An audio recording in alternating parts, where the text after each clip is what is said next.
예수를 믿으면 예수 그리스도를 믿어서 얻는 성도의 특권이 있습니다. 또한 마찬가지로 예수를 믿으면 예수 믿고 은혜 받은 사람으로 마땅히 지켜야 될 의무와 책임이 또한 생기게 되어집니다. 예수 믿는 사람들은 이 두 가지에 다 충실해야 됩니다.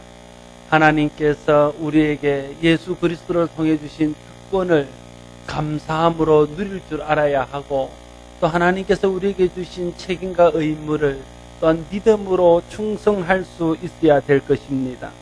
하나님이 우리에게 주신 특권을 특권인 줄 알지 못하고 누리지 못하는 것도 우리에게 특권을 주신 하나님의 은혜에 대한 도리가 아닙니다. 은혜 받은 사람답게 해야 될 도리가 있고, 은혜 받은 사람답게 해야 될 의무가 있음에도 불구하고 그 책임과 의무를 다하지 못하는 것도 온전한 그리스도인이라 말할 수 없을 것입니다. 좋은 그리스도인은 그리스도를 통해서 주신 특권을 감사함으로 누릴 뿐 아니라 그리스도 안에서 우리에게 부여된 책임과 의무를 믿음으로 충성스럽게 감당하는 사람일 것입니다. 의무는 잊은 채 특권만 고집하면 그 사람은 하나님의 영광을 드러내는 일과 교회를 통해서 이루고자 하는 일들과 상관없는 그런 이기적인 그리스도인이 되기 쉽습니다. 그런가 하면 특권은 잊어버리고 의무에만 매달리다 보면 어느 순간에 가서 탈진하게 되어지고 또 형식적인 그리스도인이 될 가능성들이 많습니다. 그러므로 특권과 의무를 모두 바르게 행사할 줄 알아야 됩니다. 특권을 특권으로 누리고 의무를 의무로 충성할 때에 자신에게 유익할 뿐 아니라 그것을 주신 하나님께 영광이 되고 그것을 통해 이루고자 하는 하나님의 뜻을 이루어 드릴 수 있는 복된 믿음의 성도들이 될 것입니다. 오늘 본문은 그리스도인이 누리는 특권과 또 의무에 대한 말씀입니다.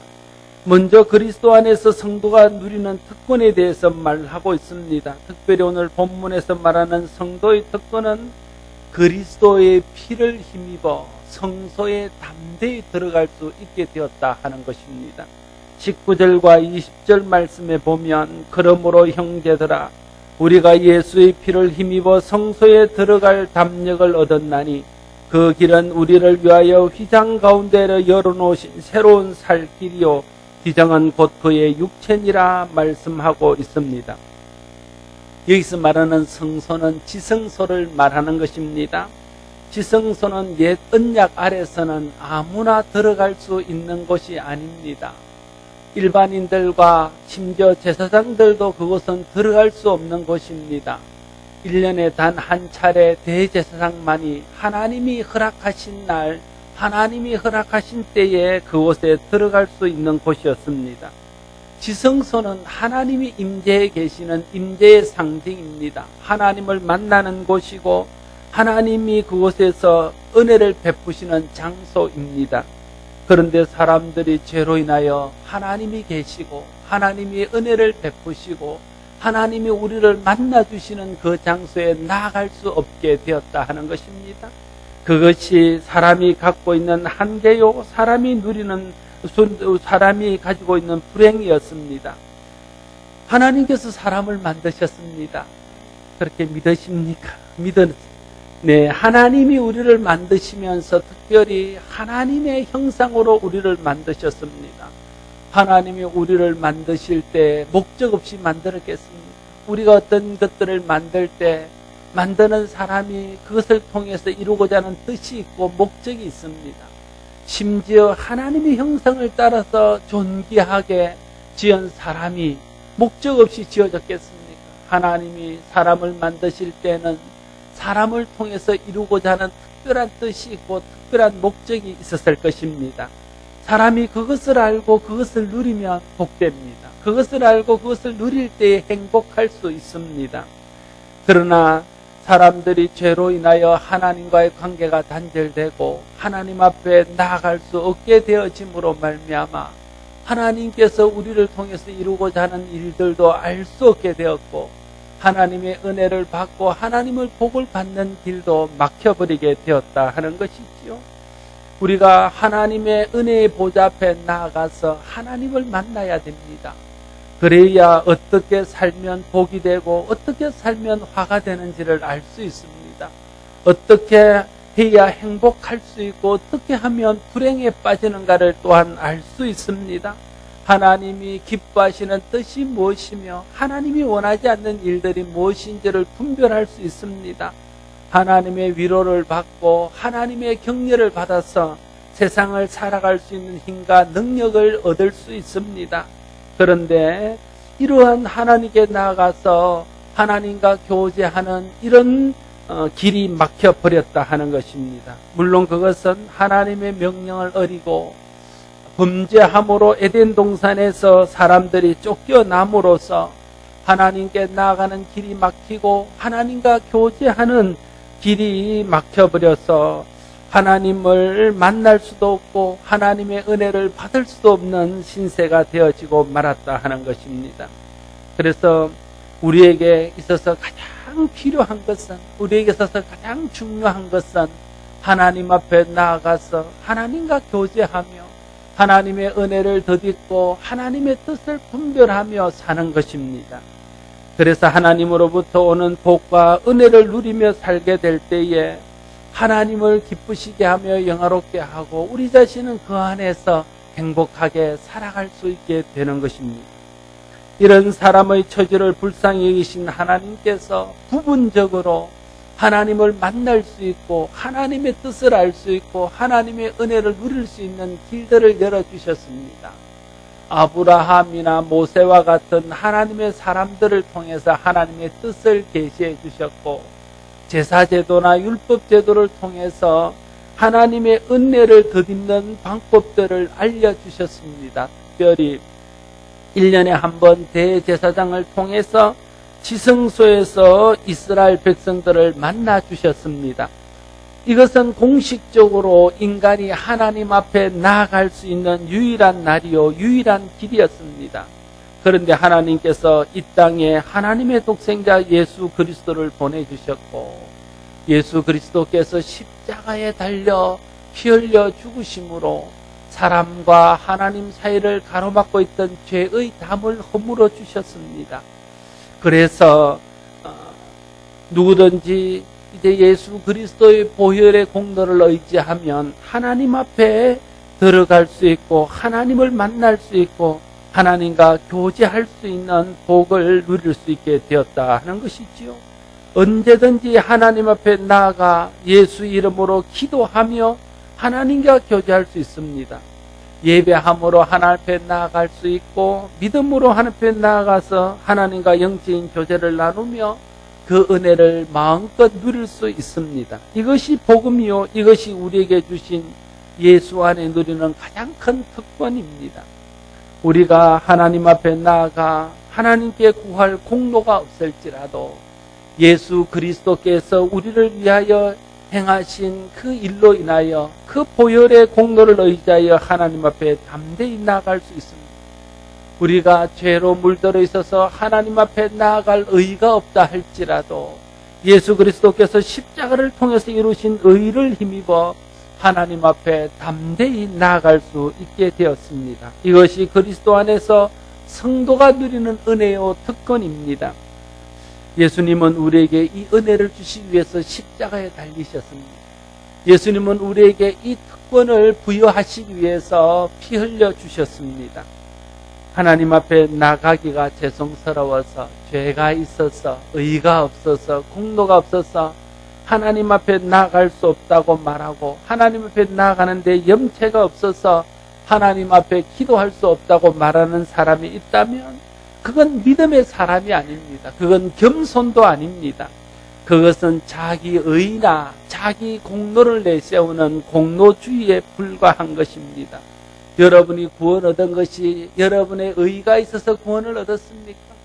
여러분이 하나님 앞에 기도할 수 있는 것이 여러분의 의가 있어서 그렇습니까? 여러분이 하나님의 은혜를 누리고 복을 받는 것이 여러분이 그 복을 받을 만한 뭔가가 있어서 그렇습니다. 다 값없이 주시는 그리스도의 은혜로 받는 것 아닙니다.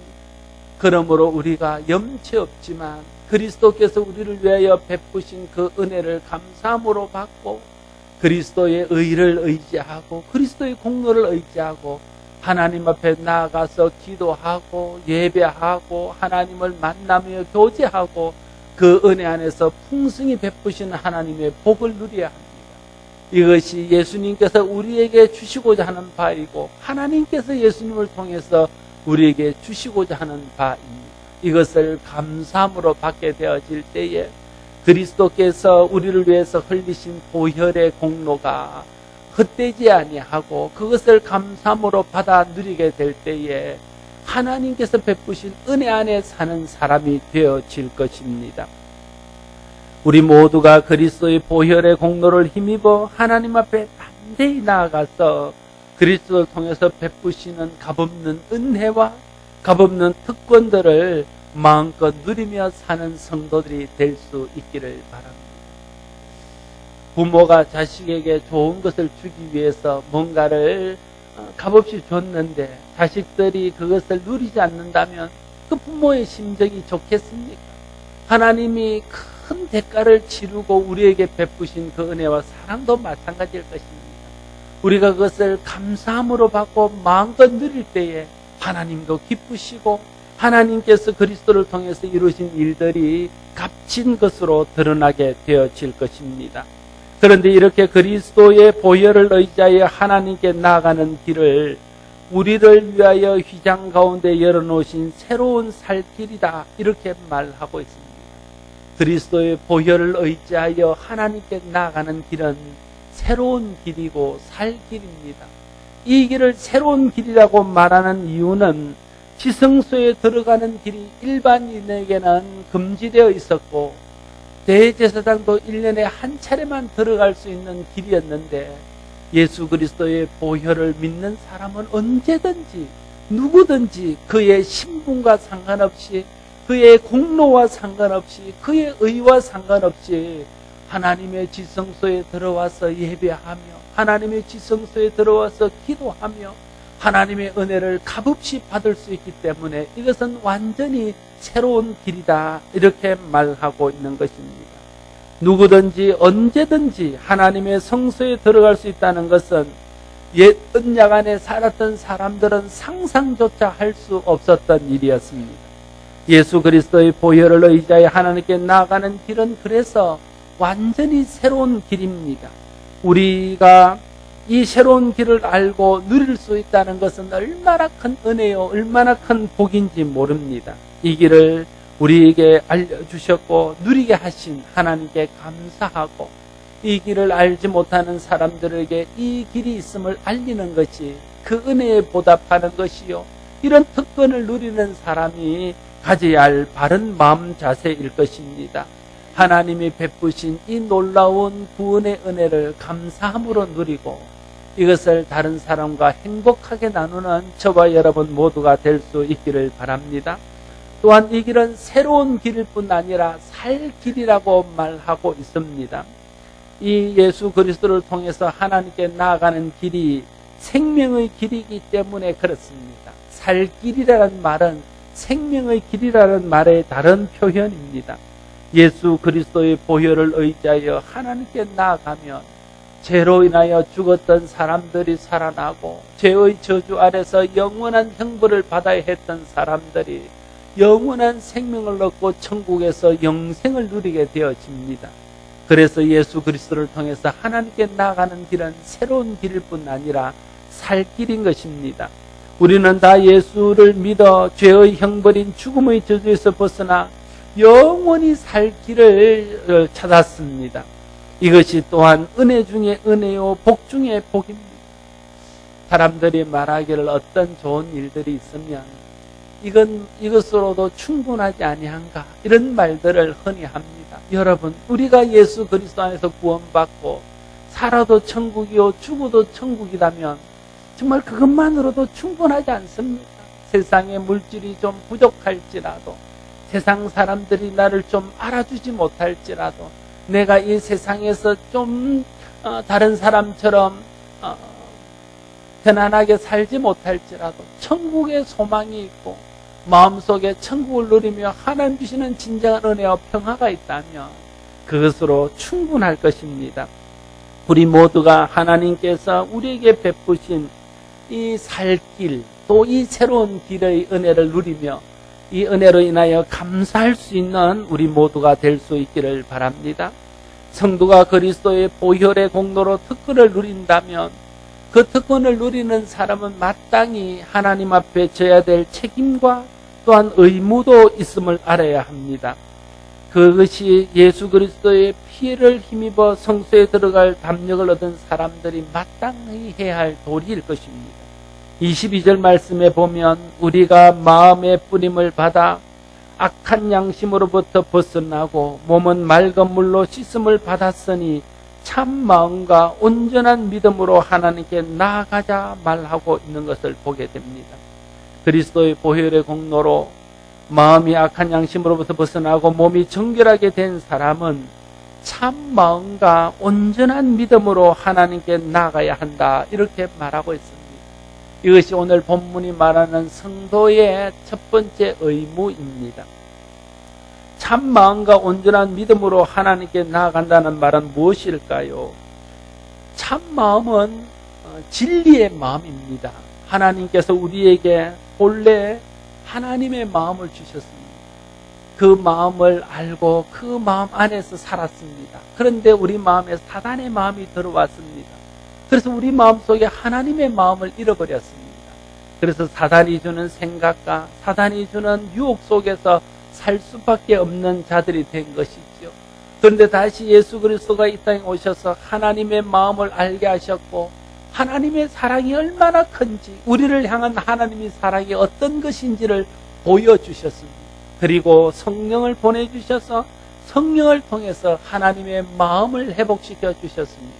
그래서 우리가 성령 충만하면 열리는 성령의 열매가 다 하나님의 마음 아닙니까? 사랑의 마음, 희락의 마음, 화평의 마음, 온유의 마음, 오래 참을 마음, 양선의 마음, 절제의 마음, 이런 마음들이 우리 속에 하나님의 마음으로 들어와 자리 잡게 되었다 하는 것이지요.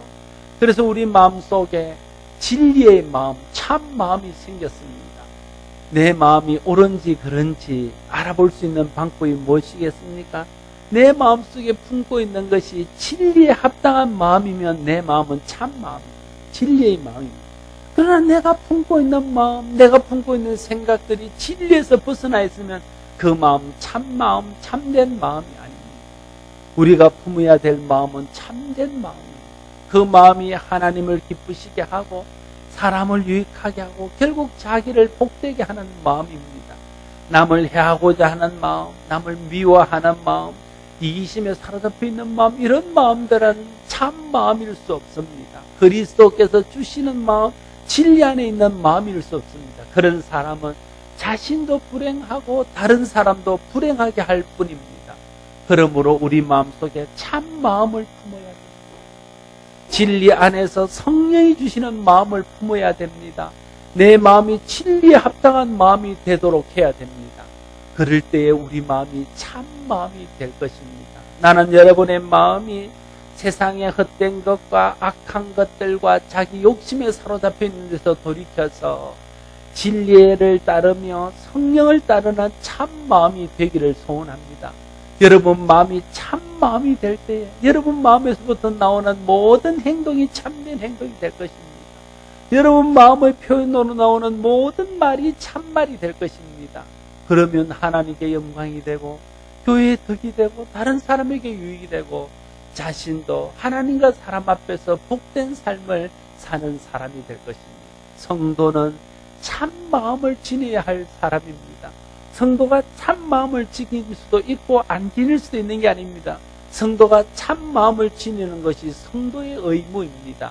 저와 여러분 속에 말씀을 통해서 성령을 통해서 진리의 마음, 참 마음이 있어서 그 마음에서 나오는 참된 삶을 통해서 하나님께 영광을 돌리고 그리스도 안에서 하나님 주시는 진정한 평안과 복을 누리는 성도들이 될 수 있기를 바랍니다.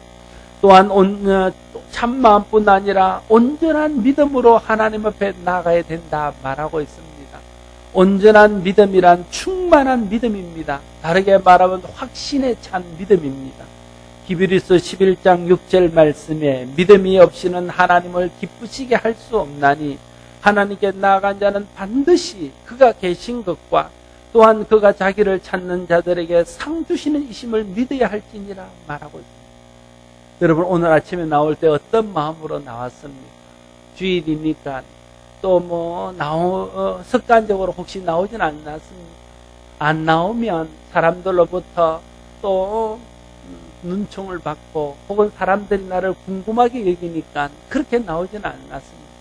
정말 우리가 하나님의 은혜를 알고 은혜 안에 사는 사람이라면 오늘 히브리서 11장 6절 말씀이 가르치는 대로 믿음이 없이는 하나님을 기쁘시게 하지 못하고 하나님께 나아가는 자는 반드시 그가 계신 것과 또한 그가 자기를 찾는 자에게 상 주시는 힘을 믿는 믿음으로 하나님 앞에 나와야 한다는 거예요.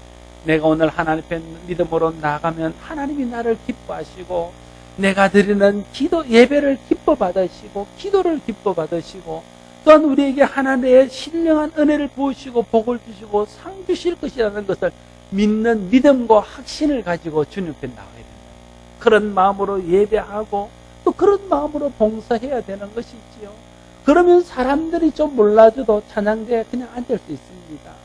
사람들이 좀 몰라줘도 8시 반에 나와서 아동부 중고등부 교사할 수 있습니다. 사람들이 좀 몰라줘도 이 묻은 대학볕에 주차 안내할 수 있습니다. 그러나 그런 믿음이 없고 그런 확신이 없다면 사람들이 알아주지 못하고 내 육신이 힘들고 내가 이 땅에서도 별로 그것을 인해서 유익을 누리지 못한다면 쉽게 그 일을 놓을 수밖에 없다는 거예요. 그래서 우리에게 믿음의 확신이 중요합니다. 세상을 살다 보면 우리의 믿음을 흔들어 놓는 얼마나 많은 일들이 일어납니다.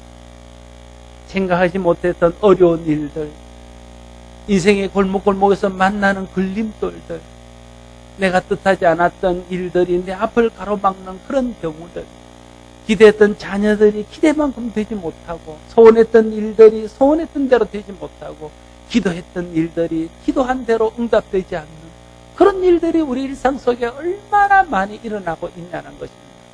그럴 때에 하나님이 살아계시고 하나님께 나아가는 자는 하나님이 기뻐하시고 결국은 하나님이 그 사람에게 복 주시고 상 주실 것이라는 믿는 확신이 있어야 그런 어려움 속에서 벗어나고 그런 어려움의 골목에서 뛰어넘을 수 있는 힘을 얻을 수 있게 되어진다는 것입니다.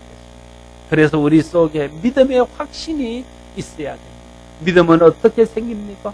믿음은 들음에서 생기는 것입니다. 하나님 말씀을 들을 때 믿음이 생기고 특별히 하나님 말씀을 들을 때 성령께서 역사하시고 감동하시면 우리가 온전한 믿음, 확신에 찬 믿음에 서게 되어질 것입니다. 그래서 계속해서 말씀을 읽고 말씀을 듣고 말씀을 공부해야 됩니다. 성령 안에서 그 말씀이 깨달아지고 그 말씀이 믿어지기를 위해서 기도해야 됩니다. 그럴 때에 우리 속에 온전한 믿음, 또 충만한 믿음, 확신에 찬 믿음이 생기게 되어질 것입니다. 확신에 찬 믿음은 첫째는 하나님께 기쁨이 되겠지요. 확신에 찬 믿음은 자신에게 유익이 될 것입니다. 확신에 찬 믿음은 얼마나 많은 사람들에게 위로와 도전이 되겠습니까? 내가 흔들릴 때 내 곁에 누군가 확신에 찬 믿음을 가지고 흔들리지 않는다면 그로 인해서 얼마나 많은 사람들이 다시 힘을 얻고 다시 믿음으로 돌아올 수 있겠습니까? 확신에 찬 믿음은 하나님을 위해서도 다른 사람을 위해서도 자기를 위해서도 꼭 필요한 믿음입니다. 말씀 안에서 성령의 역사를 통해서 여러분 속에 확신의 믿음, 충만한 믿음, 온전한 믿음이 생겨서 여러분을 통해서 하나님의 영광을 받고 여러분을 통해서 많은 사람들이 도전을 받고 힘을 얻고 여러분 자신도 흔들리지 않는 믿음 가운데 살아가서 믿음의 복을 받게 되기를 바랍니다. 그리스도의 보혈로 구원받은 성도가 지킬 두 번째 의무는 믿는 도리의 소망을 움직이지 말고 굳게 잡는 것입니다. 23절 말씀에 또 약속하신 이는 미쁘시니 우리가 믿는 도리의 소망을 움직이지 말며 굳게 잡고 이렇게 말씀하고 있습니다. 우리가 믿는 도리의 소망을 움직이지 않고 굳게 잡을 수 있는 근거는 무엇입니까? 그것은 하나님의 미쁘심입니다. 하나님이 미쁘시기 때문입니다.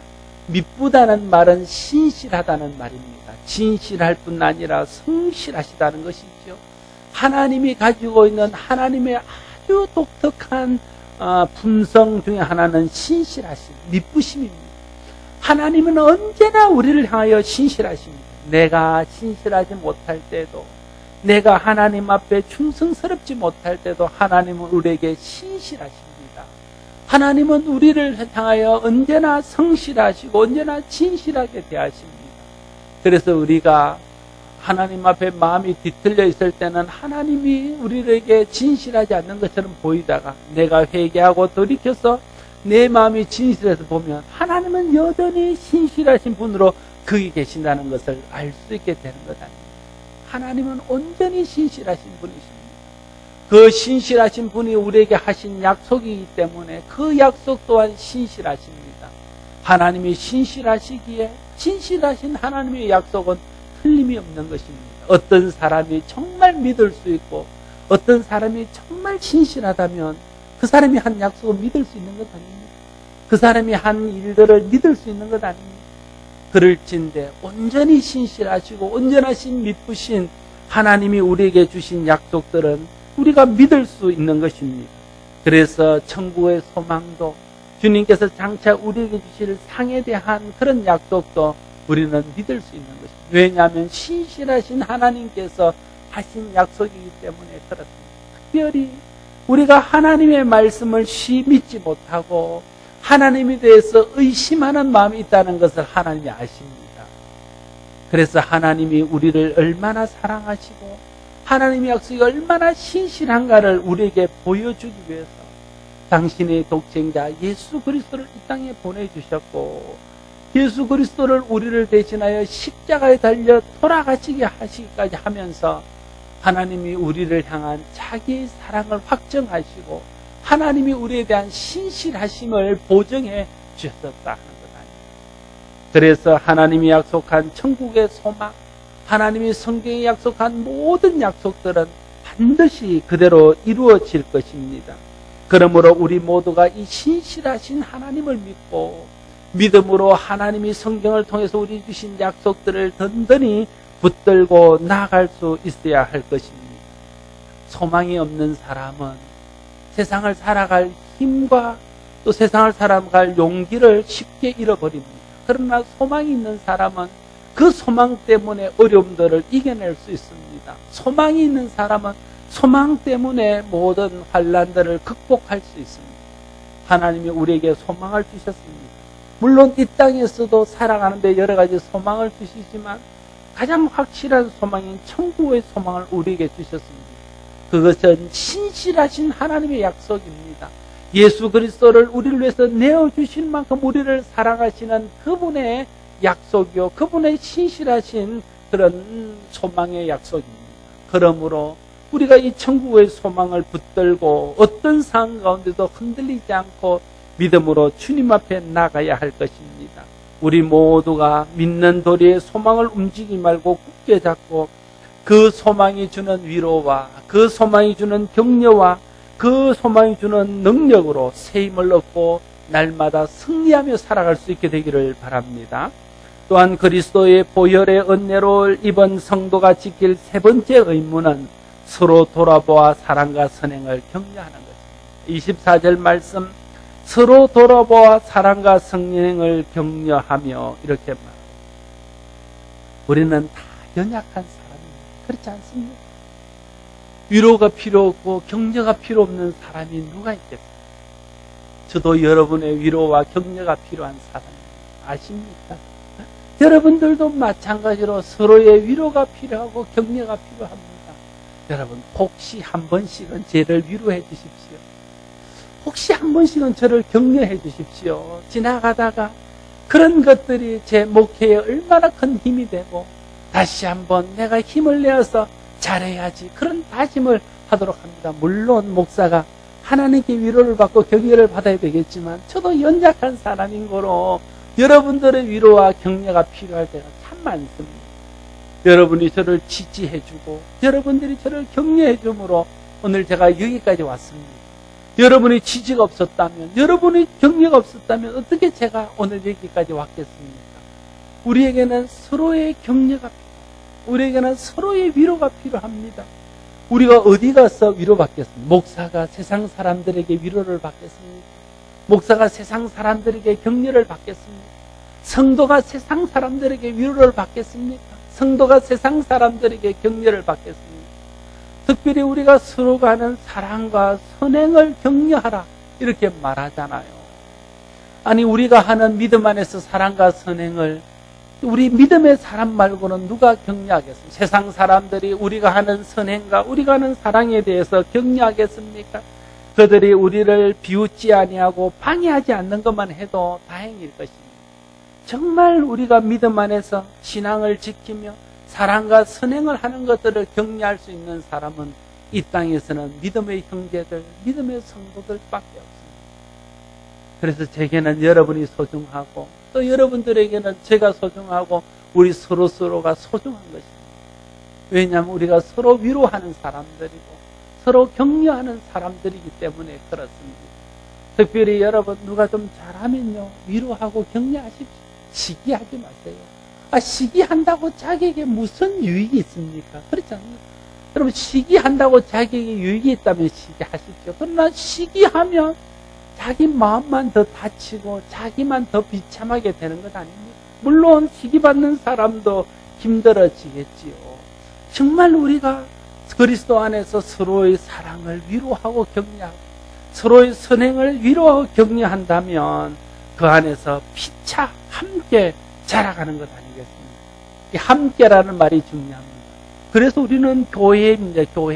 교회는 예수를 그리스도로 고백하는 사람들의 모임입니다. 하나님으로부터 부름받은 사람들의 모임이 교회입니다. 모임이 교회입니다. 왜 하나님이 모아놨을까요? 서로 함께 격려하며 함께 자라가고 함께 복받고 함께 하나님께 영광 돌리라고 교회를 세운 것입니다. 함께 안 할 바에는 하나님은 그냥 각자에게 은혜 베푸시고 각자에게 성령 주셔서 집에서 성경 보고 은혜 받도록 하지.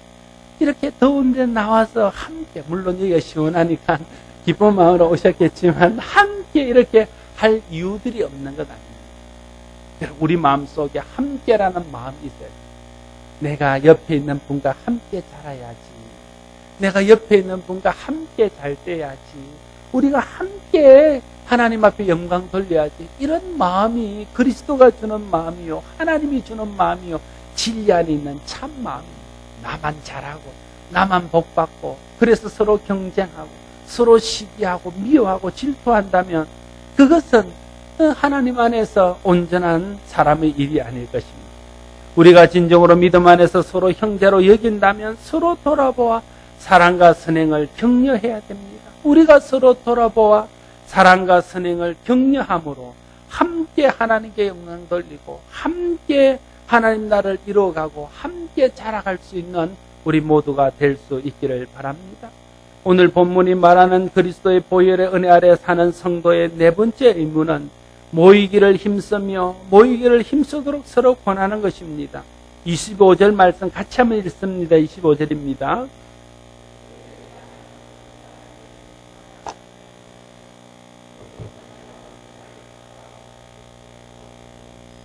여러분, 모이기를 폐하는 것은 은혜에서 멀어지는 첫 단계입니다. 모이기를 힘쓰지 않는 것은 하나님과 멀어지는 첩경입니다. 모이기를 폐하는 것은 은혜의 받기를 포기하는 것입니다. 모이기를 힘쓰지 않는 것은 하나님 만나기를 포기하는 것입니다. 그러므로 모이기를 폐하게 되면 신앙이 점점 약해지고 어느 순간에 가면 신앙을 잃어버리게 되어집니다. 예배로 모이는 일, 기도로 모이는 일, 성경 공부로 모이는 일, 큐티로 모이는 일, 은혜를 나누기 위해서 모이는 일, 거룩한 성도의 교제와 하나님의 교회를 섬기는 일을 위해서 모이는 일에 열심을 내야 됩니다. 모이기를 힘쓰는 사람과 모이기를 등한히하는 사람 중 누가 더 많이 은혜를 받겠습니까? 누가 더 믿음이 좋아질까요? 누가 더 하나님의 사랑을 받을까요? 누가 더 은혜를 풍성히 누리게 될까요? 누가 더 복을 받을까요? 누가 더 잘 될까요? 누가 더 하나님께 영광이 되고 하나님의 일에 쓰임받게 될까요? 목사가 이런 어리석은 질문을 합니다.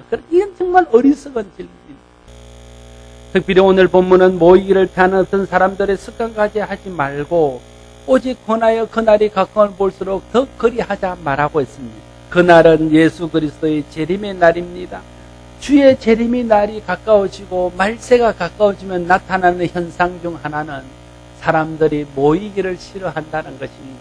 왜 그렇습니까? 세상 일이 너무 분주하고 자기 일이 너무 소중하기 때문에 거기에 매여서 살아서 그렇습니다. 그러나 성도들은 그때일수록 더욱 모이기를 힘써야 된다고 말하고 있습니다. 쉽게 모일 수 있고 잘 모일 수 있을 때는 모이기를 힘쓰지 않아도 됩니다. 이전에 20년, 30년 전, 40년 전에는 교회에 모이기를 힘썼습니다. 주일 낮 예배 숫자와 오후 예배 숫자와 수요 예배 숫자가 비슷하고 새벽 예배 숫자까지도 심지어는 비슷했습니다. 물론 성도들이 작기 때문에 그렇지만 그때는 집에 가도 별로 할 일이 없습니다. TV도 없고 컴퓨터도 없고요. 놀만한 일들이 없습니다. 교회 오는 게 제일 재미있고 교회 오는 게 제일 좋습니다. 그런데 오늘은 얼마나 바쁘고 얼마나 할 일이 많고 얼마나 세상에 좋은 일들이 많은지 주님 전에 나오는 것이 쉽지 않습니다. 결단하지 않고 믿음으로 하지 않으면 오기가 어려운 세상입니다.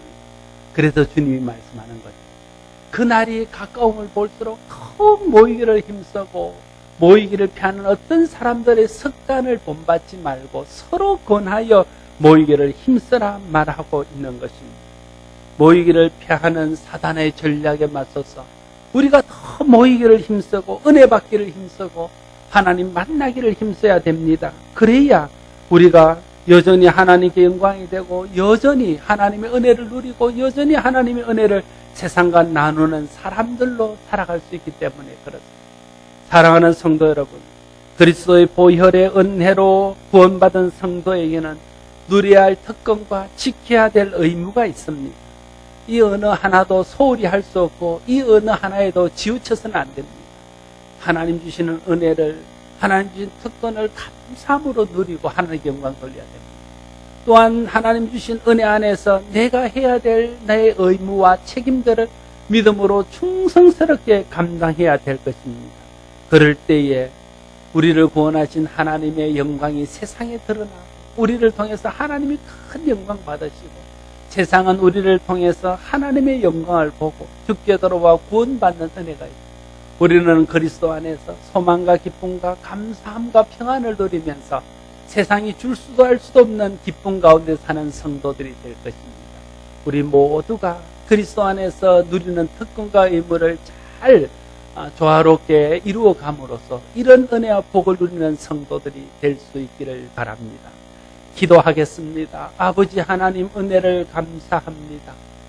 예수 그리스도를 통해서 하나님께 담대히 나아갈 수 있는 은혜를 허락하시고 그 안에서 복을 누리며 소망 가운데 살게 하시니 감사합니다. 이 은혜를 잃지 아니하고 이 은혜 주신 하나님께 감사하며 하나님 주시는 특권을 누리며 의무들을 잘 감당할 수 있는 성도들 되게 하여 주옵소서. 그래서 우리의 삶이 하나님께 영광이 되고 사람들에게 하나님의 영광을 드러내며 우리는 그 영광 가운데 함께 기뻐할 수 있는 성도로 살아가게 하여 주옵소서. 예수님 이름으로 기도드리옵나이다.